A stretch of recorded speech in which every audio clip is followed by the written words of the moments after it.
Hi guys, my name is Neil. I'm with Dorkaholics, where we believe everyone's a dork, and it's our job to bring that dork out into the world. Love For it. sure. Sick. Nice. Sick name. I wanted to start off with a fun question. How are each of you similar to your characters, and how are you different? Okay, I'd probably say I'm similar off of, trying to be the funny one. Keyword trying. Trying to be the funny one, and loving and all those things. Different, probably I don't think I'm as carefree as Mikey. Kind of like airhead all over the place, so yeah. For me, I guess I'm similar with Leo because I like the color blue. Blue's a good color. I like that color. And then I'm different from Leo because I'd say I relate more to Mikey. Like, I like skateboarding a lot, so that's a big part of Mikey's character more than Leo's. So I'd say that. For me, I think what I can take away from Raph is that loyalty that he has to his brothers and his family. I mean, I don't see myself branching off from these group of guys anytime soon. So these are my guys. I'm sticking with them, and I totally relate to Raph on that. And me, like, personally, like, Donnie's very left-brained. He's very, like, everything he does is logically, and he really calculates things out. And I feel like my brain kind of works that way in, like, the sense that I have to take my time. And unlike Donnie, I'm not always, like, on my computer. I'm going out, and I'm going out and playing with my friends. I'm, like, going skating. Like, I'm, like, going outside. I play water polo. Like, I'm not in the house all day. Yeah, I mean, on a similar note, how did you guys come about forming this brotherhood since you guys play brothers? What really helped, I would say, is us being in the same room doing the recordings. Yeah.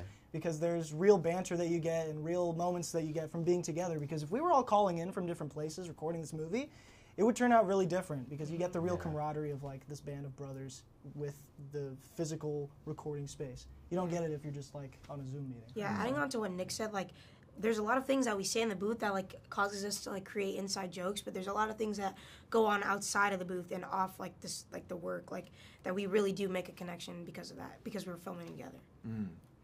And speaking of filming in the booth, or recording in the booth, any notable moments with the other stars or voices in the film?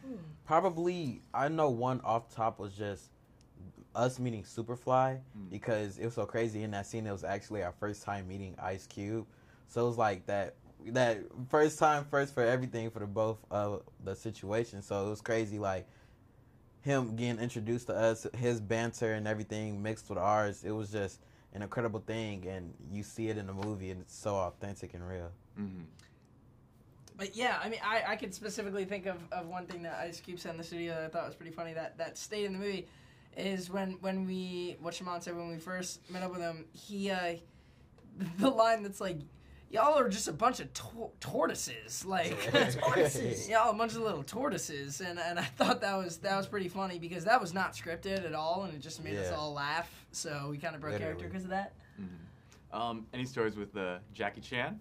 No, unfortunately, we never recorded with him. Can you believe it? But, I mean, I would love to meet him. And, Yeah, we're and make excited. these stories. We are. He does an amazing job in the whole movie, and I love the way, his energy matches with ours as far as his father figure role.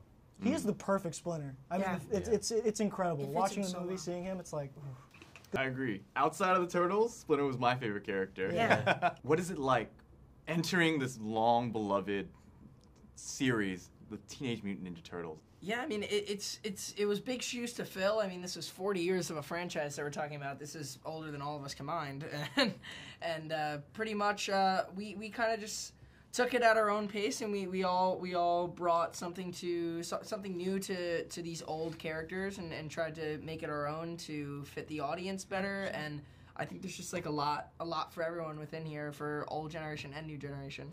Yeah, like Brady said, I think, like, it's, like, really cool because I grew up with the Ninja Turtles. A lot of people grew up with the Ninja Turtles. And it's a very nostalgic thing for me, like, the whole franchise. And to be able to voice a role that, like, kids will grow up hearing and kids will grow up playing with the action figures that we have. Like, that's so crazy to me because I grew up playing with the action figures of the past Ninja Turtles. Like, I'm just very blessed to have that role.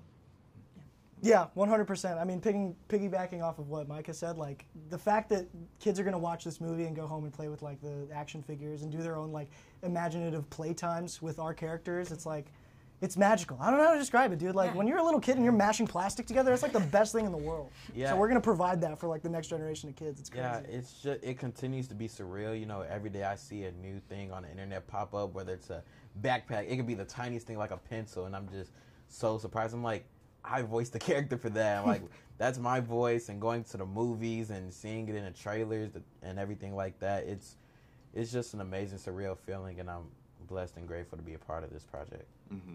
I mean, I grew up watching Turtles as well, and Mutant Mayhem, it introduced characters I wasn't the most familiar with, you know, Yeah. Superfly's crew. How familiar were you guys with those specific characters? I know I wasn't. I know I wasn't. I knew of Bebop and Rocksteady. Those are the pretty famous, like, you know, mutant duo. But then Leatherhead I'd never heard of. Wingnut was a character I didn't know Ray existed. Fillet is an old school character. Yeah, but Post Malone is so funny as Ray Yeah. Fillet. Yeah. He's awesome. But yeah, there's so many mutants. Yeah, these characters were influenced by Jeff and Seth because they grew up with like the OG turtle mutant, like the mutant characters. Like we had never seen those, and it's cool that we bring those characters back, and they literally are like animated the way that they were back in the day. Like there's specific details, like this the rollerblade on Monogekko's tail was because of the old one. Like he couldn't lift it up. Like he used it as his little like guide, which I think is really cool that Seth and Jeff did that. And then, because we're talking about kind of the larger franchise and lore of the series, anything that you guys are looking forward to in maybe a sequel, whether it's Casey Jones, Shredders? Yeah. Yeah, I mean, if we had a wish list, I'm Yeah. sure those two names would definitely be at the top of that. I know for me, Shredder's definitely Shredder's at the top such of a that list. sick He's such character. a sick character. Yeah, I would love to see all the characters that came from like the 2012 series and before all that kind of stuff. Like I would love to see Shredder. I would love to see Casey Jones. I would love to see crossovers. Like we have like Power Ranger and Turtles, Batman and the Turtles. Like, Yeah. so many different crossovers. So I would love to see something like that. 100%. I think Shredder is just such an iconic villain for the Turtles, and I honestly think it was very smart to not include him in this movie to give the spotlight to a new character we created, Superfly. Ice Cube does a great job. His performance is phenomenal. But yeah, Shredder is just, you think of Ninja Turtles and you think of Shredder. Shredder. It's like Luke Skywalker and Darth Vader. Like Shredder is the villain. So Yeah. seeing how they handle him, I would be very curious to see how that Yeah. comes about. For sure. Especially this version. Yeah. And then, something that I thought really stood out about the series was the way it's animated, just because it feels not gritty, but it's very stylized. It's kind of iconic, stands apart from past series. What did you guys think of the animation? I thought it was so It's unique. amazing. The animators did they thing. They really they did. killed it. It They looks killed it. incredible. Yeah. They need a lot of more we should give them their credit because like they absolutely nailed it. Like, and I feel like it's so unique and it sets us apart from a lot of the other animated like movies and TV shows.